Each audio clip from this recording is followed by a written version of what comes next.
Hey y'all, today we're going to be making this jellyfish tank necklace inspired by Finding Dory and the aquarium we went to for my birthday, so let's get started.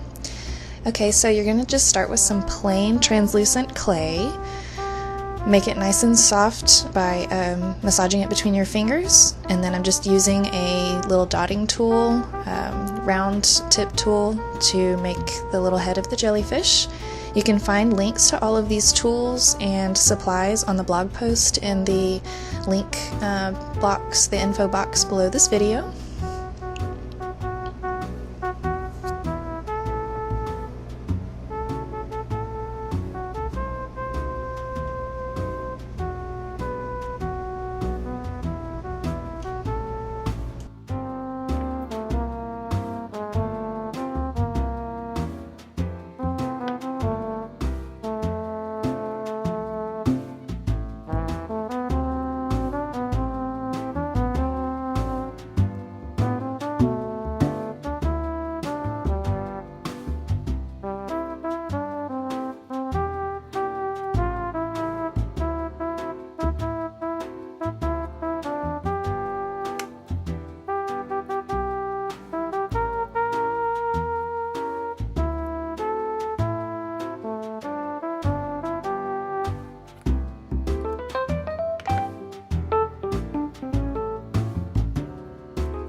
So here I'm just adding a little bit of liquid clay. That'll help the tentacles stay in the head a little bit better during baking, and you want to make sure that your jellyfish is going to fit into whatever mold you're going to be using for your necklace. I actually made this one too big. I had to go back and redo it, so definitely be careful, especially the tentacles. You don't want them to break once everything is baked.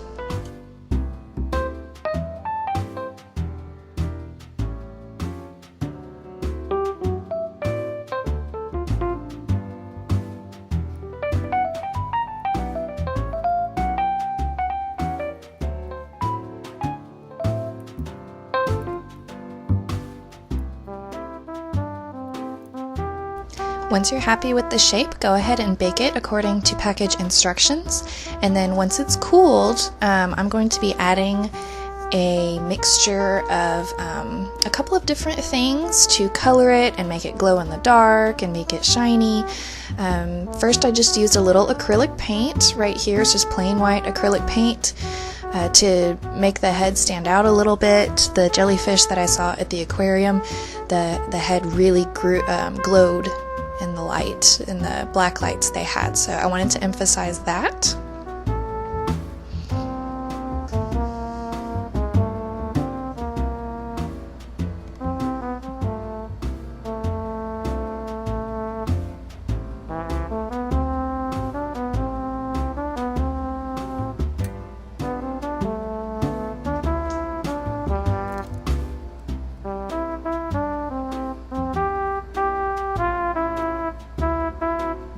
Once you're happy with the plain paint, you can dip your paintbrush in glossy glaze and use the glaze as kind of a glue for any pearlizing powder or really small glitter or mica powder, and definitely for the glow-in-the-dark powder. I just use glow-in-the-dark nail powder and craft mica powders. You can find links to all of those on the blog post in the info box below.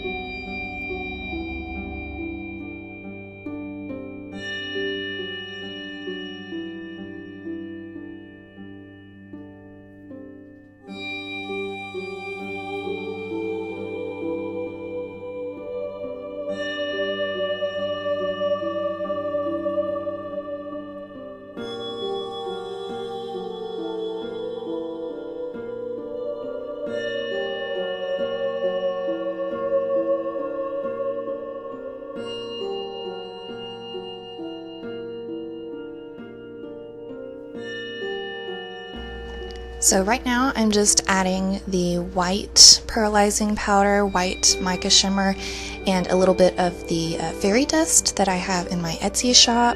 And then lastly is I added the very, very light green, almost yellow, glow-in-the-dark nail powder, and then a little bit of blue underneath the head and at the ends of the tentacles of the glow-in-the-dark powder.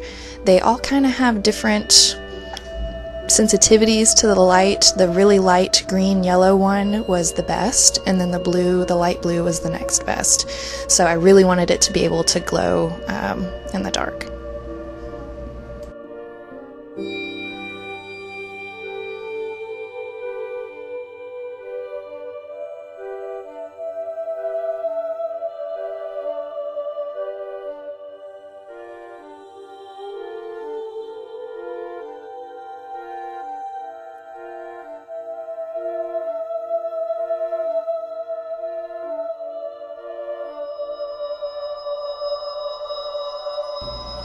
And then I did one final go around with the shimmers. I'm just putting a little extra blue shimmer on the ends of the tentacles and a little extra fairy dust on the head of the jellyfish. Now you'll need to mix your resin. I used a 2-part resin. Their 1-to-1 ratio works really well. Let it set after all of the striations have dissipated and it's clear, and then let most of the bubbles dissipate before you pour it in your mold.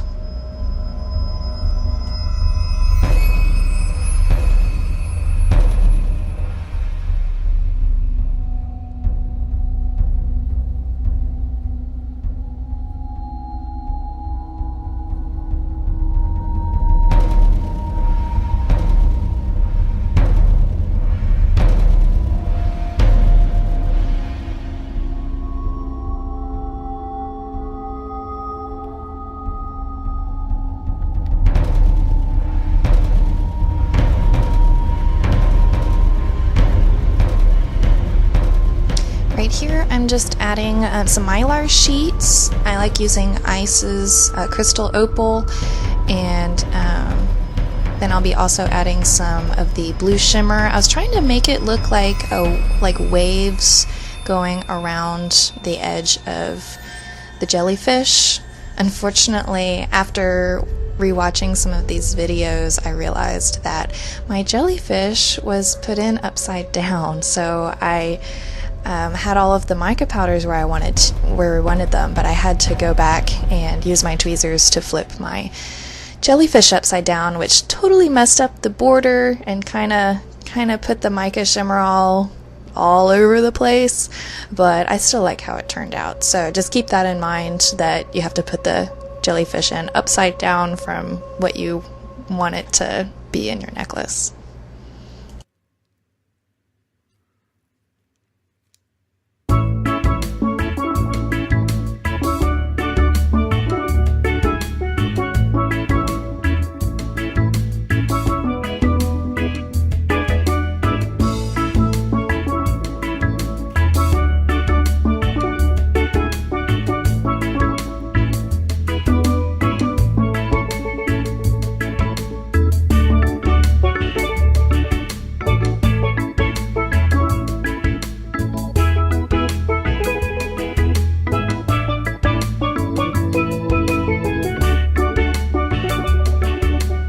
Little tip: whenever you're using metal tools in resin, you can put a little bit of acetone nail polish remover on a little cloth, and it helps remove and strip the resin off of your tools, so you don't end up with this sticky gunk on your tools all the time.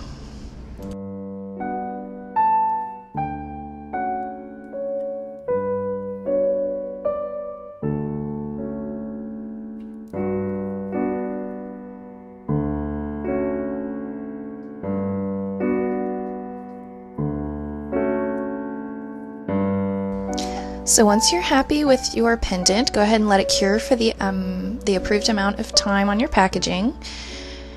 And after you remove it, see where I had problems with the mica shimmer right there. You'll need a little jewelry drill, a little manual drill, and some cardboard and an old mouse pad or something. Just whenever you're drilling, the mouse pad kind of helps the pendant stay in place. It doesn't spin or anything, and then the cardboard keeps you from drilling into the table you're working on, because the mouse pad doesn't offer very much protection in that way. It kind of just helps the pendant stay still.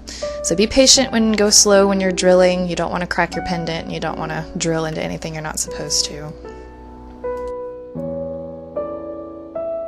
So then you'll just need to add a little pinch bail. I think my link is to a sterling silver one because I like having sterling silver. I don't like my jewelry to fade, but you can use any kind of nickel or whatever. These are nail art pieces, and E6000, I used those just to add a little bit of extra something to the outside. You could do a full border if you wanted to.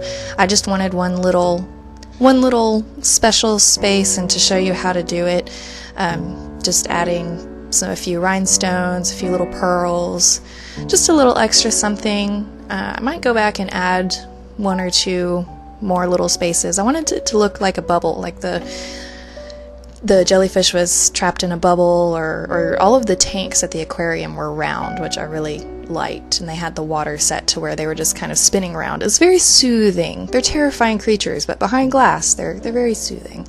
So just try to be creative with it, make it your own.